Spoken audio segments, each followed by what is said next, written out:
let me thank you for gathering and welcome to the 2008 Dickinson Town meeting. Since I became president in 1999, I have annually invited all employees of Dickinson College during the winter break to come together to hear about the status of the college, to celebrate recent achievements, and equally important, to articulate the challenges that are on the horizon. I view this session as an essential component of our identity as a community. Being open and transparent, these are the best ways to to build consensus and to demonstrate the important role each and every one of you plays as we seek to secure the future prosperity of Dickinson College. I and other senior officers have, unfortunately, a lot of information to present to you today, and we will move through it at a brisk clip. What's new? We will, however, post our slides and a video of this very town meeting, yes, you may appear, on our website so that you can revisit, I'm sure you will, those issues of particular interest. Before I begin today's presentation, allow me to welcome the 55 new full-time employees who have joined us since we last met in January. Their names are scrolling behind me. They are not scrolling behind me. In the past year, we have added 17 employees in campus operations, 12 in enrollment management and college relations, 8 in academic affairs, 6 in library and information sciences, 3 in development, 2 in financial operations, and 1 in HR services. Please give our new colleagues a welcoming round of applause.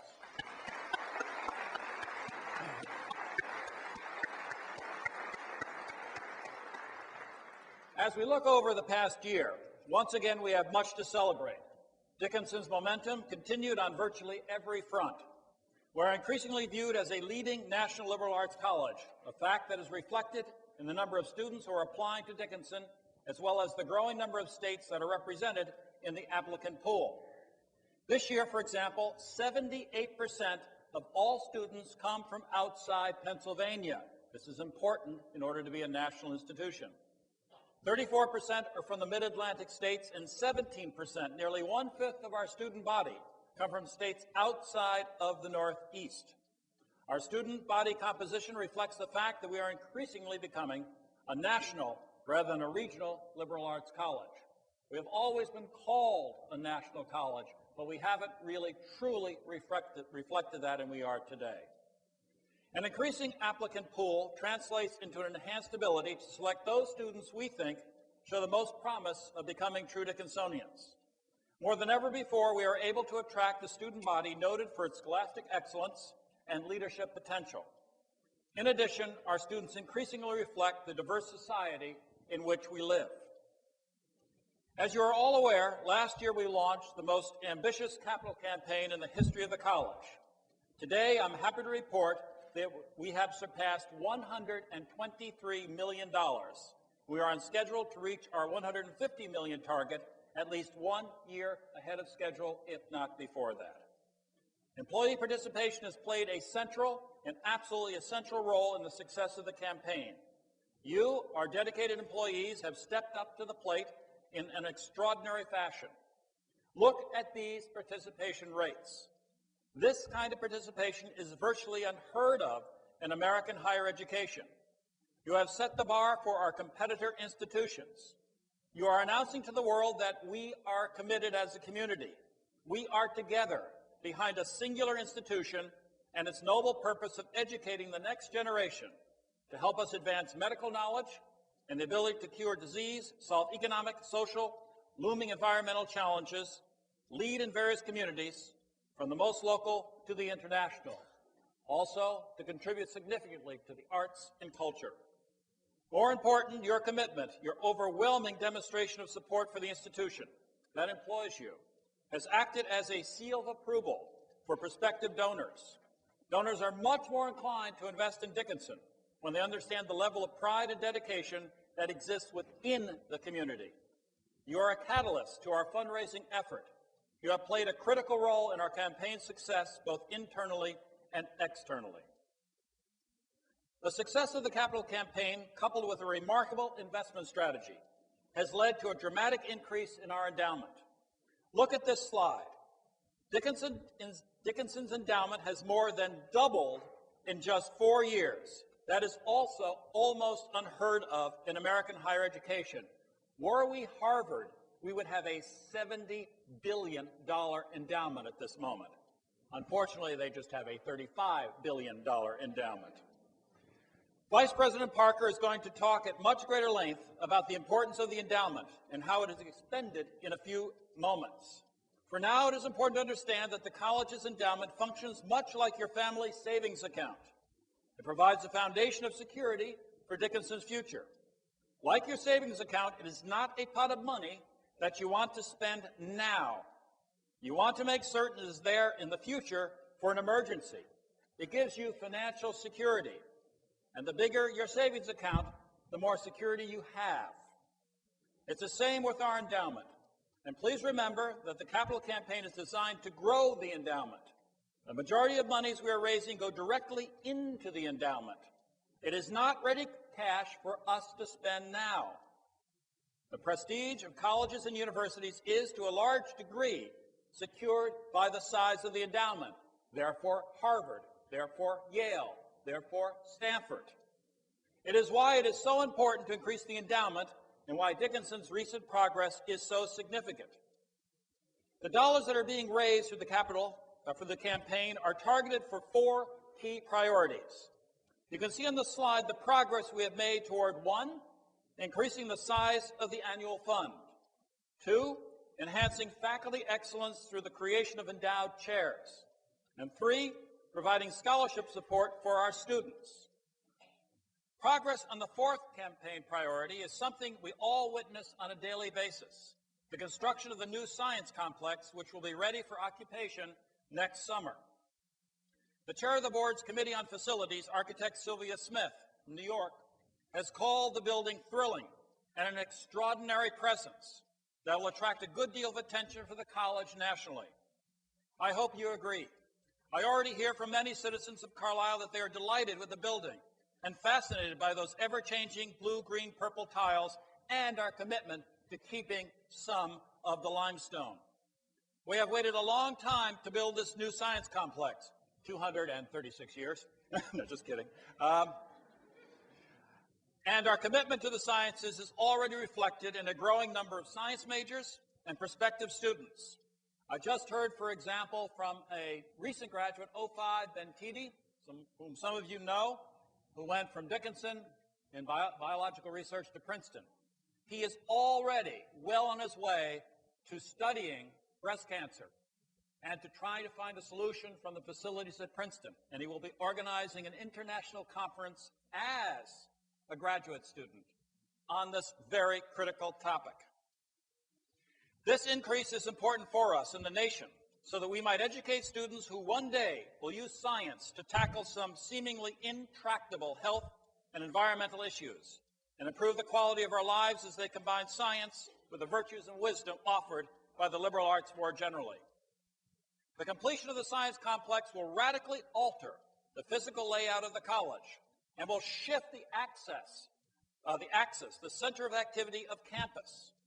As we look to the future, we're in the process of developing a long-term master plan that will ensure that our physical campus complements and enhances our academic priorities and mission, as well as our student life. Such a plan will also permit us to be more financially efficient about those annual changes that we make in the physical appearance of our campus. We will soon be working with a disciplined, long-term picture of how our campus might look in 10 to 20 years, something we have never had before in our history. We have retained the services of a group of campus planners and landscape architects who are working on a planned vision for our campus. This slide gives a preliminary insight into their thinking. As you see, they are beginning, and no, they are not going to paint our buildings in these various colors and various sections. But as you see, they are beginning to think of the campus in zones, which will incorporate common usages as well as a significant amount of campus green space, massive new green space, maybe even on top of buildings, so that you will walk from the ground level up a slope onto a garden on top of a building. All very good for the environment. As you see, This green space will be critical to the future development of the college. They are also very concerned about the campus boundaries and how we present ourselves to the surrounding community. The planners have been meeting with an on-campus master planning committee since last summer. The committee has developed a comprehensive set of goals and objectives that will guide our long-term efforts to transform the physical look of our campus, and in so doing, highlight our excellence in global education, our strength in the sciences, and facilitate our commitment to environmental sustainability. The group is thoroughly evaluating current residential and recreational facilities, including the Hub and the Klein Center, and will make some really exciting transformational recommendations by late spring, including this building, perhaps. I only smile when I say that. Dickinson's momentum and success continues to attract considerable national attention. Last fall, I was asked to give the keynote address at the annual meeting of the American Marketing Association in San Diego to outline how Dickinson has branded itself and communicated our identity to the external world. We have been a leader in the effort to develop an alternative to the U.S. News and World Report rankings. And I might say that through our initial initiative and just a few other colleagues, we now finally have Yale, Princeton, Harvard, and others joining in this alternative effort. They held back while we moved forward. They are now following. And I was invited to participate in a roundtable discussion with other higher education leaders and the U.S. News editor at Columbia University in New York City. Many of my colleagues have also been out in the world communicating the Dickinson story. More recently, including today, Dickinson has received a good deal of coverage as we respond to the decision by Harvard, Princeton, and others to eliminate student loans for middle-income families and reduce the cost for them at least what is presented to middle-class families at a very small number of super-rich colleges and universities. We were featured in the front page of the New York Times in late December, and Bob Masson and I have been quoted extensively in papers across the country, to include a point-counterpoint on the editorial page of USA Today. Dickinson's financial and reputational turnabout has been the subject of at least 3 doctoral dissertations in recent years, and I was asked to write a chapter about creating an effective senior staff for a forthcoming book for new college presidents. Bob Masson and Ed Parker were also asked recently to write a chapter of a book treating striking financial and admission advances in American colleges and universities. The list goes on with all our staff members. This kind of visibility simply didn't exist for Dickinson 10 years ago. In the past decade, we have moved into a new sphere of influence among liberal arts colleges. Dickinson is no longer considered a regional gem that serves students from a limited geographical area. We are moving easily and regularly in a national circle of highly prestigious liberal arts colleges. Take a look at the admissions overlap schools 10 years ago versus today. 7 of the 12 schools we overlapped with 10 years ago are no longer on the list. And all but 1 of the 5 new schools on the 208 list is outside Pennsylvania. While we still compete and always will for students with nearby schools such as Gettysburg, Bucknell, and Franklin and Marshall, simply by our proximity, increasingly we are vying with nationally prestigious institutions such as Bates College in Maine, Hamilton College in New York, Colby College in Maine. These are outstanding, top liberal arts colleges. I will project that this list will reflect an even broader national reach in years to come. And look at the group of institutions we have now joined in terms of endowment performance as a percentage of return. Endowment performance as a percentage of return. Our financial operations staff and the Committee on Investments of the Board of Trustees have done an absolutely outstanding job in recent years in creating an investment portfolio that is helping to rapidly increase the endowment. This is a clear indication that we are an exceedingly well-managed institution and that we have moved into a group of extremely select colleges and universities in terms of endowment growth. Moving into a new sphere of influence is a remarkable development that usually takes generations to accomplish.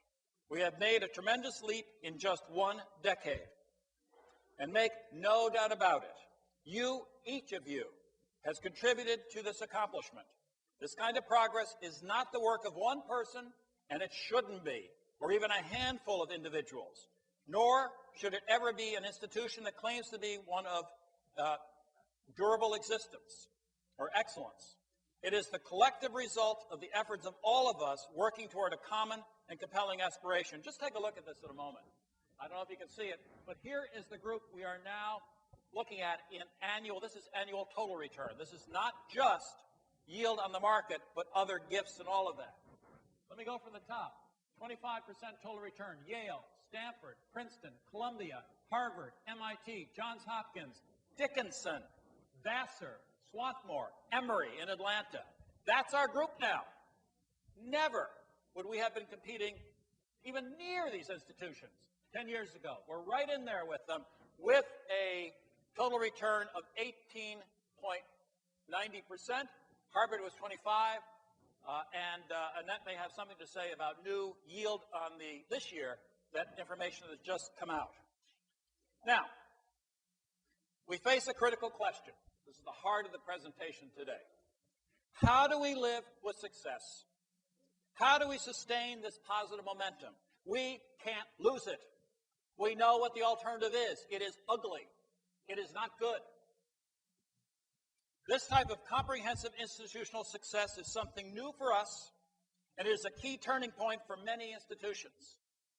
Often it is far more difficult to engage than the effort to turn an organization from poor or mediocre performance to excellence. The key lesson is that we cannot stop to enjoy our success. That is not what the truly successful and the most prestigious institutions do. We must continue to press on. We must act with a continuing sense of urgency, day in and day out. It is that sense of urgency, very real urgency, that we faced about 9 years ago that resulted in this, rather than something much different. Only the foolish pause and consider themselves satisfied with a plateau of accomplishment. Above all, success is maintained by a good dose of realism. While we can be proud of the momentum of the capital campaign, we have to remember that the money we are currently raising is already committed. It is already spent. It is helping us to fund priorities that were set at least 5 years ago. We must also make sure that we do not fall prey to what Sigmund Freud called the, quote, narcissism of small differences. Fascinating phrase. Narcissism of small differences. That is, believing that we are now simply better than all the other colleges or universities.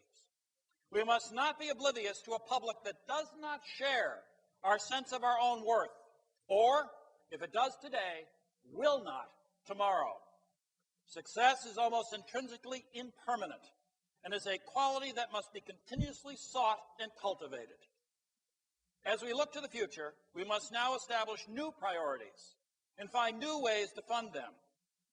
At least one of these future priorities is already established. Securing approximately, well, $32 to $40 million to build a capstone building of the science complex. In all of this, we must continue to be innovative, flexible, and creative. We must remember that being in a new, far more demanding sphere of influence places heightened responsibility and opportunity upon all of us. We must continue to give ourselves that all-important reality check. We're good, but as dramatic as some of our recent successes have been, we are not yet a wealthy college. Although some even within the Dickinson community might think so when they hear of our recent financial successes. In fact, we still lag considerably behind those institutions with which we compete on the size of our endowment, not the yield, the size of our endowment. After all, these other successful and prestigious institutions are not standing still. They, too, are pressing on confidently. They have been privy for decades, decades before Dickinson, centuries before Dickinson, to the formula for high and persistent accomplishment. Now, let's take a look at the size of our endowment compared to other institutions. When I became president in 1999, Dickinson's endowment was 10th among the group of 15 schools we used for such comparisons. So let's look at those schools right there. There we are, right there. And who are they? Lafayette, Colgate, Bucknell, Hamilton, Denison, Colby, Franklin and Marshall, Haverford, Bates, Dickinson, Gettysburg, Connecticut, Skidmore, Kenyon, and Muhlenberg.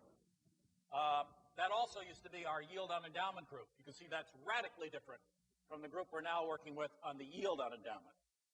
Despite the remarkable rate of return that I just outlined, we have enjoyed in recent years, look at comparative size of our endowment at the end of the last fiscal year, a decade later almost. Because of our low base, our position has not changed significantly. In fact, we have only jumped one spot in 10 years on size of endowment.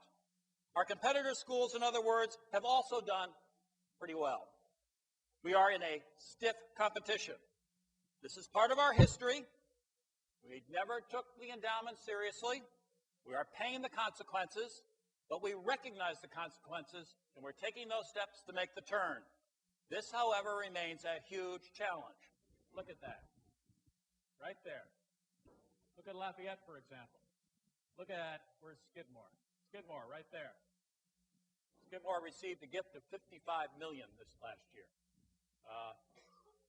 That's significant. I think someone bet on the horses in Saratoga and it came in. I don't know. Nevertheless, there they are. They're not sitting still. Let's look at some other measures. Look, for example, at the capital campaign goals of other liberal arts colleges. As ambitious as our campaign goal of $150 million is for us, and might seem in our environment, might seem in Carlisle, other schools have already accomplished this feat years ago. And others have now moved on to set campaign goals that are significantly higher than ours.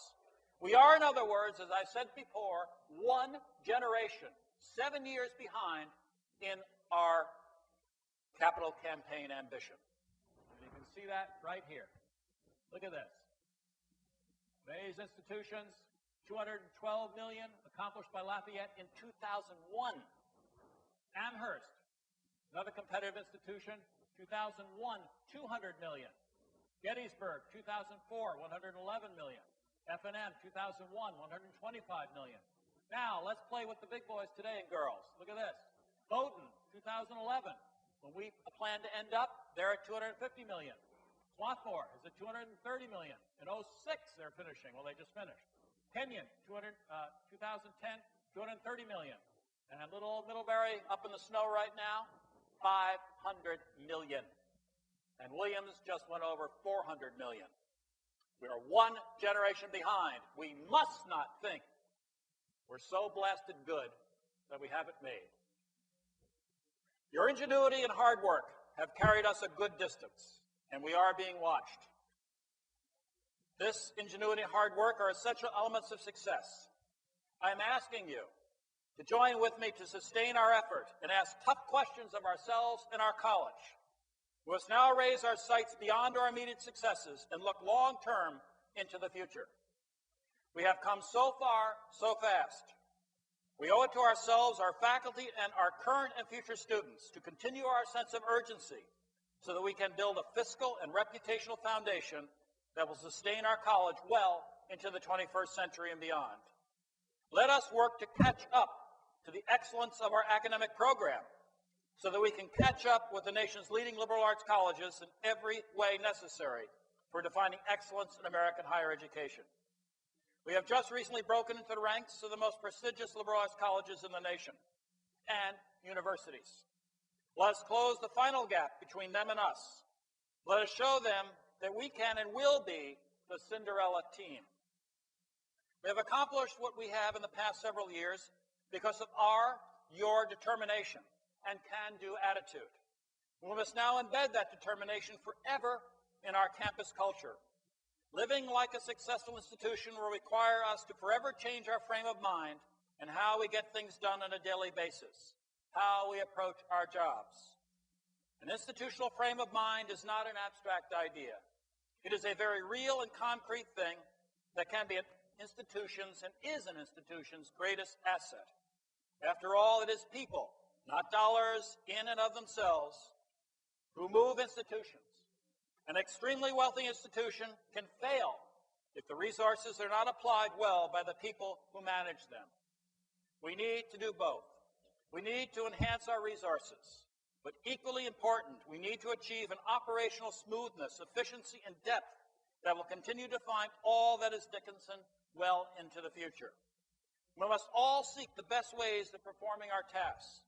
I challenge you to identify those practices, those ways of thinking and working that have contributed to our success. What is it that we are currently doing, each and every one of us, that has led to our recent institutional success? Think about what it is about your responsibilities that contribute most to our shared endeavor. Identify them. Share them with me and your supervisors. Share them with each other. And then seek to refine and perpetuate them. What is it about the overall administration of the college today that we want to preserve well into other administrations? We have been sending a message this past year to our students, encouraging them to be selective in the activities they choose. We don't necessarily want a bunch of busy students, but students who are thoughtful and committed to the activities and areas of study they select, even if they are but a few. We must demand the same from ourselves. We know that some successful practices are we know what some successful practices are already.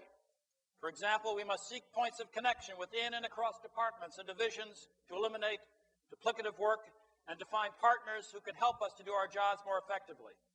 Like our academic program, we must push ourselves to be interdisciplinary, to think beyond our departmental box, and to act as a single college committed to a shared aspiration, because our public does not differentiate.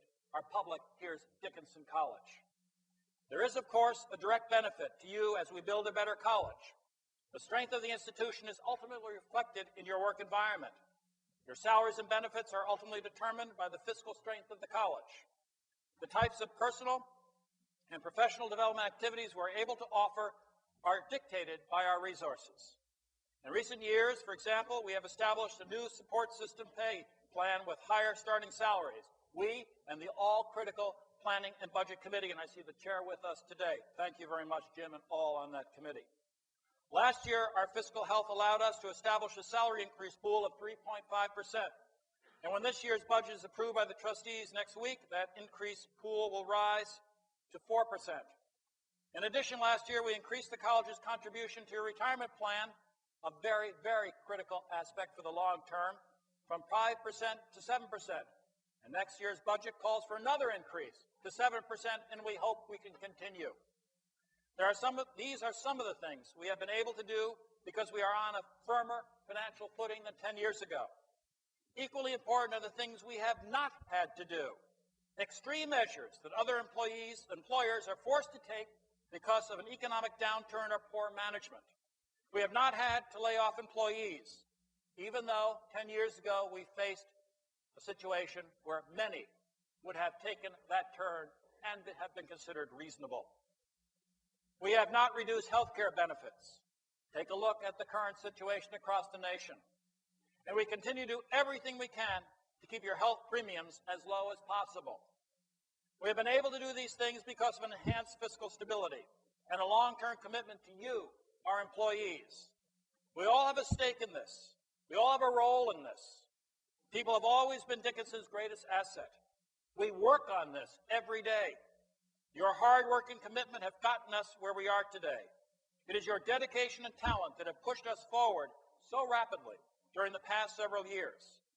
We stuck with each other during these 9 years through a massive organizational change, an organizational change that would have rendered asunder most institutions. In face of the severe financial challenges we faced, many other institutions would have reduced radically, as I said, the size of the workforce. We didn't do that. No one was let go for financial reasons. And that decision has paid off for all of us today. We are an intact community. Here we all sit, a far stronger, confident, and successful community. Together we embody an ambitious, energetic, and productive workplace that reflects a shared purpose and a strong sense of community. Obviously, and thank goodness, we still have our differences, however. That's good. Our workplace is shaped by our perception of ourselves, and I believe that together we have created a very desirable place to come to work. I have no doubt that your unflagging energy, creativity, and ingenuity will continue to propel us forward as we seek to secure our rightful place among the nation's most prestigious liberal arts colleges, as we seek to become, as in our campaign, first in America. I would now like to ask Vice President Parker, Vice President Massa, and Provost Weissman to elaborate a bit more on the challenges and opportunities the future presents to us. Annette, please come forward.